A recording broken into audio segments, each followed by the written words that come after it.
Friends, இது ஒரு விழிப்புணர்வு வீடியோ. மும்பையில் ஒரு பொண்ணு அவங்களுடைய பையனுடைய பர்த்டேக்கு ஒரு கேக் ஆர்டர் கொடுத்துருக்காங்க.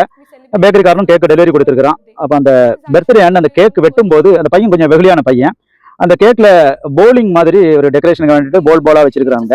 அப்போ அந்த பையன் அந்த கேக் வெட்டும் போது ரொம்ப வெகுளித்தனமாட்டு அந்த ஒவ்வொரு பாலையும் அப்படி ரொம்ப வேகமாட்டு எடுத்து சாப்பிட்டுட்டே இருக்கிறான். வேற யாருமே சாப்பிட விடாம அவன் மட்டும் அந்த பால் எடுத்து சாப்பிட்டுட்டே இருந்திருக்கிறான். அப்புறமா அதுல அவங்களுடைய நண்பர்கள்ட்ட ஒரு சில குழந்தைகளும் அதுல ஒரு பால் எடுத்து அந்த குழந்தைகளும் 1-2 பால் எடுத்து சாப்பிடும்போது அதுக்குள்ளார ஒரு மெட்டல் பின் இருந்திருக்கு.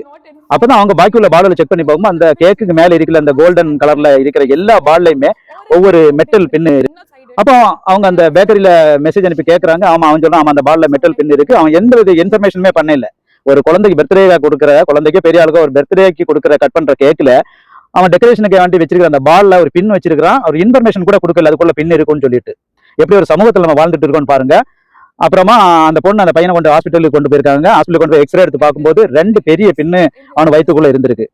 அப்புறமா அவங்க ட்ரீட்மெண்ட் கொடுத்து நேச்சுரல் ஆட்டே 48 ஹவர்ஸ்ல நேச்சுரல் ஆட்டே 2 பின்னு வெளியே வந்து அப்படி அந்த ஒரு ஆபத்தான நிலையிலிருந்து அந்த பையன் தப்பி இருக்கிறான். இந்த பேக்கரிஸ் கேட்டரிங்லாம் நடத்துற நண்பர்களுக்கு ஒரு வேண்டுகோள், டெக்கரேஷன்ங்கிற பேர்ல இதே மாதிரி உயிருக்கு கூட ஆபத்து ஏற்படுத்துற பொருட்கள் எல்லாம் ஃபுட் ஐட்டம்ஸ்ல வச்சு கொடுக்காதீங்கப்பா. தேங்க்யூ.